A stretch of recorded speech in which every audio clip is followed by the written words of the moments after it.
Aujourd'hui, je vais vous présenter le kiosque à histoire multilingue. Cet outil a été créé par le foyer et est disponible en prêt pour une durée d'environ 1 mois au Centre de littérature de jeunesse de Bruxelles. Grâce à son écran tactile et très facile d'utilisation, même pour les enfants, vous pouvez sélectionner des histoires parmi 21 langues différentes. Vous pouvez déjà sélectionner la langue de votre choix, puis sélectionner l'histoire qui vous fait envie. Une personne va vous raconter son histoire dans sa langue maternelle. مرحبا، أنا اسمي ديانا. سأحكي لكم اليوم حكاية الظبية ليندا. كانت الظبية ليندا ظبية يغمرها المرح والسرور. Vous retrouverez l'ensemble de ces histoires dans le manuel d'accompagnement.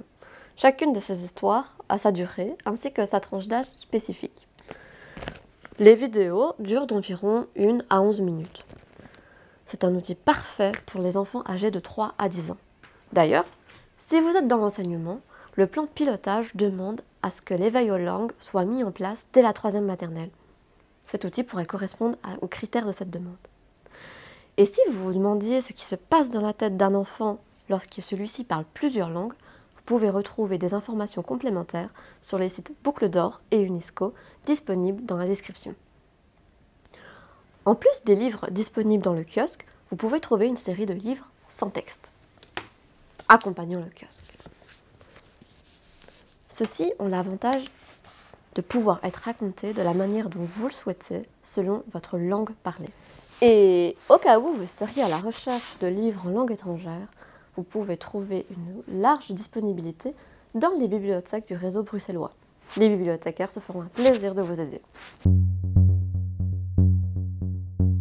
Lorsque vous venez chercher le kiosque au CLJ, vous le trouvez emballé dans du papier bulle. Il est entouré par des sangles qui vous permettent de l'attraper facilement par le dessus. Il vaut mieux être 2 pour le transport parce que la partie haute ici fait quand même à peu près dans les 15 kg. Et puis vous avez une partie basse ici beaucoup plus légère. Tout ça est très facilement transportable dans une simple voiture. Et si vous voulez les dimensions complètes du meuble, vous pouvez les trouver en description sous la vidéo. Il est très simple d'amener le meuble dans son lieu d'animation grâce aux roulettes. Il faut l'amener à proximité d'une prise électrique. Alors le câble d'alimentation qui se branche ici sur le côté fait à peu près 1,40 m. Et quant aux livres qui sont ici en dessous, ce sont les albums muets donc, qui sont fournis dans la boîte en plastique qui accompagne le kiosque. Il y a moyen de fixer les roulettes du meuble grâce au clic. C'est également dans cette caisse que vous trouverez la clé permettant l'allumage du kiosque et nous vous conseillons de ranger immédiatement dans la caisse en plastique les sangles et le papier bulle. L'ouverture du kiosque se fait par l'arrière.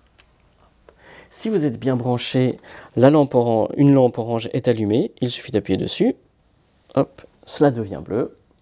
Si rien n'apparaît à l'écran, vérifiez si le bouton Power est bien enfoncé. Normalement, il devrait déjà l'être. Et ne refermez pas encore le meuble tout de suite. Voici ce qui devrait apparaître à l'écran.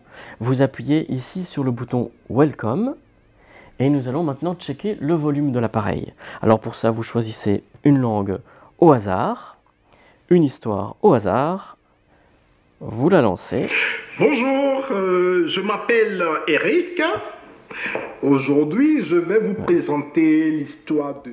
Si vous n'êtes pas satisfait du volume, il se règle ici, sur ce bouton. Une fois que vous êtes satisfait, vous refermez le meuble et vous rangez directement la clé dans la boîte en plastique.